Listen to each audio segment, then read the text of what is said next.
got Omar in Orange County who says that my standards are very different for things that I believe versus things that my opponent believes. So, hi, Omar. We are close to about out of time, but I want to make sure. Yep. I really appreciate you taking my and happy Sunday to you both. I hope you're staying 6 feet away from each other in this coronavirus.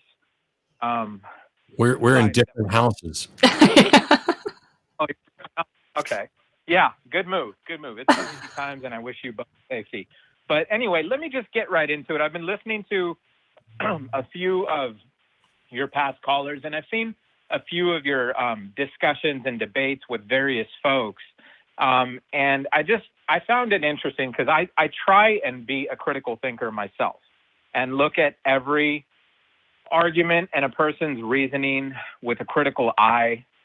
And what I found, my observation in some of your discussions, even with some of the callers just before me, and in your discussions with David Wood on secular humanism, and in your discussions even with a fellow atheist, Cosmic, on whether eating meat is morally wrong, what I have observed is that your standards tend to change and your skepticism is super, super high on an opposing view, and your skepticism tends to go a bit lower when it's a view that you're aligned with.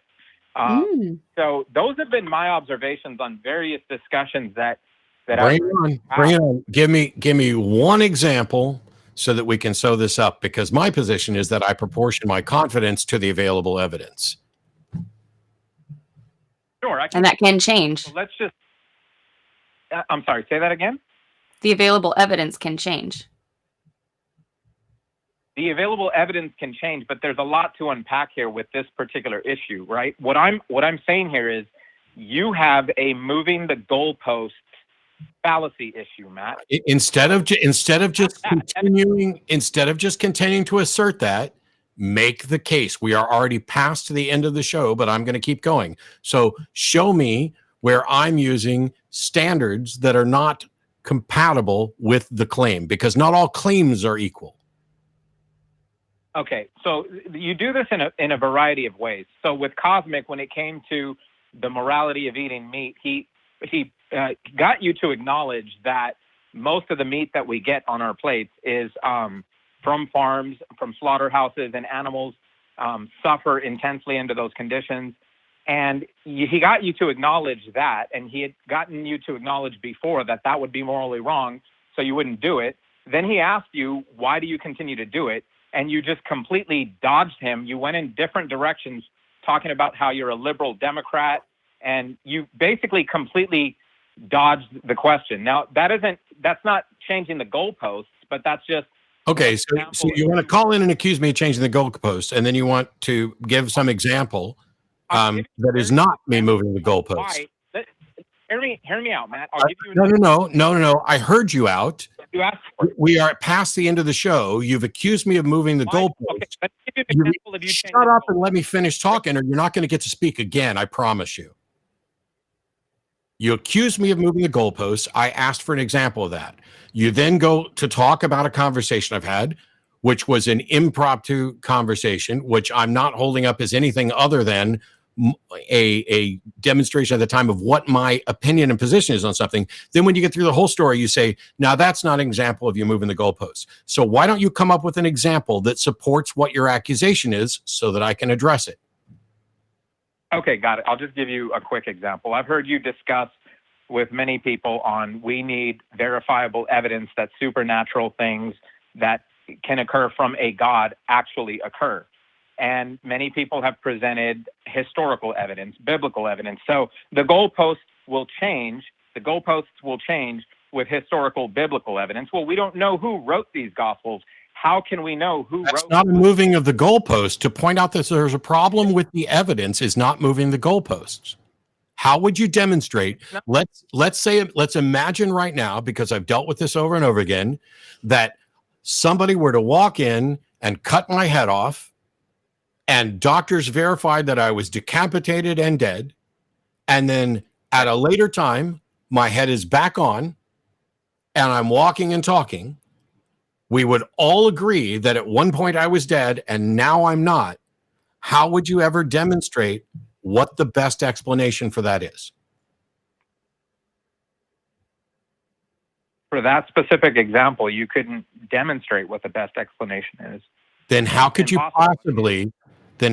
possibly cite anonymous, unverified, uninvestigatable historical sources and suggest that we could do that? That's where you change the goalposts. Because No, there's no goalpost change. You're describing, no, I'm not holding on. I will mute you if I have to. I described a scenario that is the best possible circumstance for testing, where doctors are involved, where it happens now in the modern era, where we can investigate thoroughly, and you acknowledge that you wouldn't be able to demonstrate supernatural causation or any causation. And yet when I point out that the case that theists with regard to Jesus are describing is demonstrably worse. It is less prone to investigation. It is less reliably sourced. It does not have the advantage of modern. I'm not moving the goalposts. I'm pointing out that the claim itself. What'd you say? Okay. What did you say? I said you are in all respects. Once you're done. Go fuck yourself.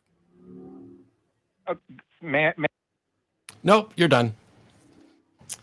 I'm not moving the goalposts. See, the thing here is that different claims require different evidence to substantiate belief. And so if I say I have a pet dog, well, that's a rather mundane claim because of all the available evidence that we already have.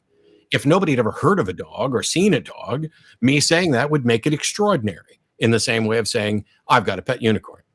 If I come up with a scenario wherein we have something that many people would consider miraculous, and we don't know what the explanation is under the best circumstances, pointing out that the scenario offered by theists for Jesus's resurrection is demonstrably weaker circumstances than the one I've described. That's not me moving the goalposts. That's me pointing out that you can't reach the goalpost because you're kicking from further the fuck away. That's the thing. I have moved my scenario up as close to the goalpost as I can, and you acknowledge that we can't get there. And then you want to go to another scenario where you are standing further away from the goalposts in time, in technology, in the availability to investigate the claim and everything about it, and suggesting I'm moving the goalposts. I'm not moving the goalposts. You're trying to claim that your kicker from the first century is good or better than the scenario I described. That's not me moving any fucking goalpost at all. That's me saying, in order for a claim to be believable, in order for you to demonstrate that, you would need to make a showing. Because even if I believed that the Bible accurately describes the resurrection of Jesus, that it actually occurred, I'm still in a position where I have no explanation for it. I cannot say it must have been an act of God, or it was even likely to be an act of God, or that it was supernatural. All I can get to is, I'm convinced this happened. I'm not, by the way. I'm convinced this happened, but I don't know why. It's not the fault of science and reliable standards of evidence that claims rooted in the supernatural fail to reach the goalposts. It is in the very nature of what they're claiming that it is untestable, unfalsifiable.